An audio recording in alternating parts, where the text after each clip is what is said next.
ആവുന്നില്ല അവിടെ? ഇവിടുത്തെ ഏറ്റവും വലിയ പ്രത്യേകത എന്താന്ന് വെച്ചാല് നാട്ടിലത്തെ മാതിരി കറണ്ട് പോവില്ല. അതാ ഇപ്പൊ വലിയ വിശേഷം. എന്നാ അതിനേക്കാളും വലിയൊരു സംഗതി ഉണ്ട്. അത് പറഞ്ഞാൽ ഈ വിശ്വസിക്കൂല. നമ്മളെ നാട്ടിൽ നിന്നൊക്കെ കറണ്ട് നമുക്ക് ഷോക്ക് അടിക്കൂലേ? എന്നാ ഗൾഫിലെ കറണ്ടിന് ഷോക്ക് അടിക്കൂല. സത്യം. ഹൈ എടി, എനിക്ക് സംശയം ഉണ്ടെങ്കിൽ ഈ ഗൾഫിൽ നിന്ന് വന്ന ആൾക്കാരോടൊന്ന് ചോദിച്ചു നോക്ക്.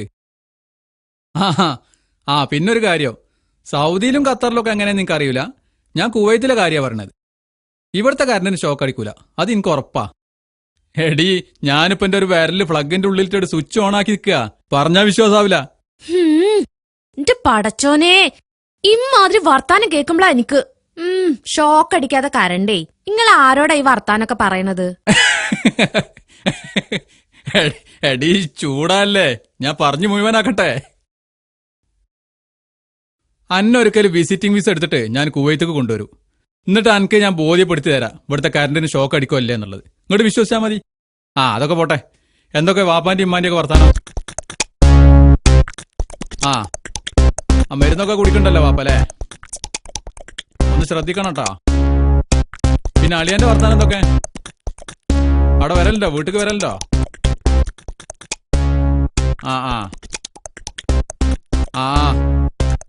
ഏതായാലും ഒന്ന് കരുതിയിരുന്നോ, കയ്യിലുള്ള കാശൊക്കെ അടിച്ചു മാറ്റി കൊണ്ടുപോകും.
ഹലോ, ഒരു മിനിറ്റ് കേട്ടോ, ഞാൻ ഇപ്പൊ വരാം.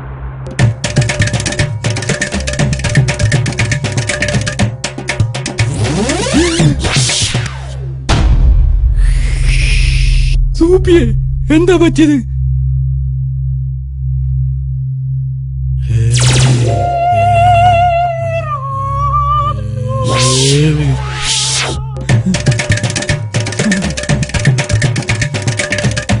ഹലോ, ഞാൻ നേരത്തെ പറഞ്ഞതിലൊരു തിരുത്തുണ്ട് കേട്ടോ.